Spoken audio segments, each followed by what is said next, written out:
Ndị Igbo agwọ nọkwanụ n'akịrịka. Agwọ nọ n'akịrịka. Emanụ si na ọwụ Igbo Muslim pụtara wee gaa na yunivesiti nọ na Imo steeti wee na-eje ebe ahụ je na-eke Koran. Agwọ nọ n'akịrịka. These people they mean business. They mean business. Ha chọrọ iburu Islam wee bubata n'ala Igbo nke taa nke echi. According to the story, they say that this man is an Igbo Muslim. He goes from one university to another to share Quran to students. And nobody is seeing it as as something that is bad. This man continued to walk from one university to another. Nobody is pushing him. Nobody is telling him what you're doing is bad. Nothing. But can you do this same thing in the north?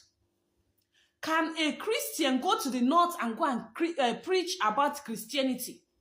Can a Christian go to the north and go and share Bible in their university without these people throwing stones on them? Ha chọkwara ime ndị Igbo anyị Islamize. They want to, that is there. Ha chọrọ ijiri Muslim were baptize ndị Igbo by crook or crooks. By crooks or hooks. They want to do it. Abukwe egwuregwu.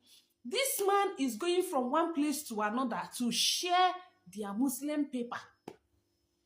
And nobody is seeing it as anything. The governors are not saying anything. The Kinikon, the university Kinikon, they are not saying anything. The man is just free, sharing from one place to another. But if it were to be a Christian that go to the north, it cannot even happen. Because the people that tried it, you know where they are. They're already in the grave.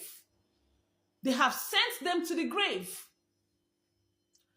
People like Deborah and this Christian woman and her husband that came out to come and preach early in the morning, they stoned them to death. They stoned them to die. But look at this man. He said he's an Igbo Muslim. Kedebe nwere Igbo Muslim. Kedebe nwere Igbo Muslim. Iga n'Imo State, ebe nke ga ndị ọchịnama. Hey, Judea.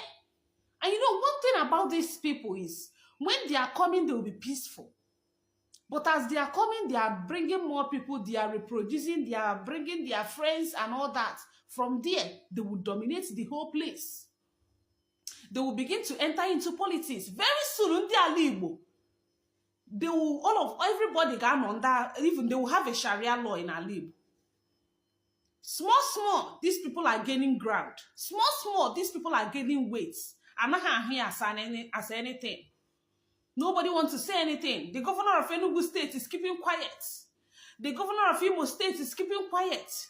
Hope Uzodimma made these people to be. There is this much hand in Imo State. Go to Olo. You see the way in the cattle rearers, in the Awusa na Chinama, Mande Fulani na Chinama, all of them, all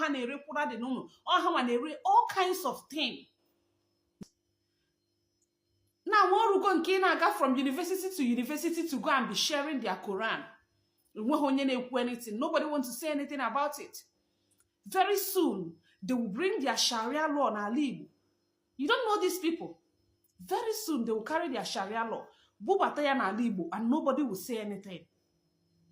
Ihe mjide emokwa akita bụ. Oboro na nwa gị na-aga university. Where who these people can have a share Muslim, whatever. They should be very careful. They should be very careful. Islam is not a religion. This their religion. They hold it to their heart like, oh, how wanna fight for their God. They fight for their God. And that is one of the reasons why we don't want it in our land. I don't know. We have said this thing countless times. We don't want it in our land. And actually, this Muslim in our land, carry it and stay in the north. Quran from one place to another.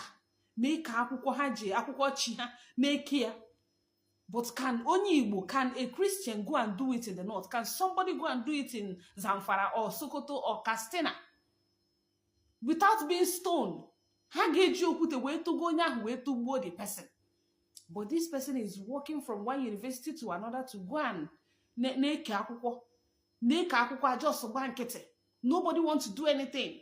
Ọ bụrụ na that place, ọ bụrụ na mgbago ugwu kịta, their governors will stand up and begin to speak. Even though their citizens already will raise up stones and hit them. Just see, were Mike you see the way they will get agitated, that they will start preaching for you to be stoned to buy. They will declare you wanted immediately because they fight for their God. The reason why I'm saying this is we have to be very careful. These people no have any me no obere. They are entering us. Hana ba any because all these people name na go from one university to another. Na ga ka akwụkwọ ha. Ị ga ama na obo ndị bai. But ha bịa maka ha na si Igbo, ha sị gị na ha wụ Igbo Muslim. Ha sị gị na nke nwa na nke ọzọ. And him and the buy, most of them on a hara hazrola henye ha one kobo kita hapata mewe rubbish. Mewe rubbish. Very soon undi age buru dia sharia bia na Igbo. Ha buru dia sharia bia na Igbo. They are still going to carry other things. So ya we buru dia sharia bia, our culture will be wiped off. Ihe niile gbasara anyị will be wiped off. They will enter into the politics. Nda, these people ha na-abịa ha na-emere gị ka ezigbo mmadụ, but small ha na-aba mmadụ ime. A sịkwa m ka mmụọkwa dị oke mkpa. Ọ bụrụ na nwa gị nọ na university mara ka ị ga-esi wee duo ya ọdụ, and we have to wake up. Ọ bụghị sọsọ ha nwa nwere the monopoly of agha. Ọ bụghị sọsọ ha nwa nwere the monopoly of igbu mmadụ. Ha jikwere nwayọọ nwụrụ nwa nkịta ha nọrọ n'ụlọ because it's getting too much. It's getting too much. It's getting out of hand. Obere ka ha ji aba ndị Igbo ime. Obere onweghị ala anyị, onweghị any place anyị nwere kịta si ebe a bụ a hidden place from ndị Hausa maọbụ ndị Kedavia, ndị Fulani. No hidden place. Nwa ha nwa na-awakasị ọfịa anyị niile. Onweghị ọfịa nọ n'ala Igbo ndị a na-amarọ. Onweghị any hidden place ndị a na-amarọ. They know what they are doing. Dịka ị na-ene ha iche na ha amara ive, ndị a bụkwa mamara ya, ma they know what they are doing. Obere ka ha ji aba ndị Igbo ime. Obere ka ha ji aba. Very soon ha bido banyewe na politics. Very soon. And ha banye ha ala na politics n'ala Igbo. Ndị abanye ha ala na politics n'ala Igbo. Ala Igbo is gone. Is gone. Ha pụkwara na Maazị Nnamdi Kanu na-adọ ka anyị nwere onwe anyị. Ndị abanye na politics. Ndị abanye na politics, onye ọbụla ga-ata ikikere ezi. Ọ bụ ya mere nji wee na-ama ọkwa akịta si ka onye ọbụla hie asaa n'anya, because these people, they are desperate in getting what they want. Ndewo ụmụnne m. If this is your first time coming across my video, please do well to share this video, drop your thoughts under the comment section, and do well to follow us for more updates. Ndewo.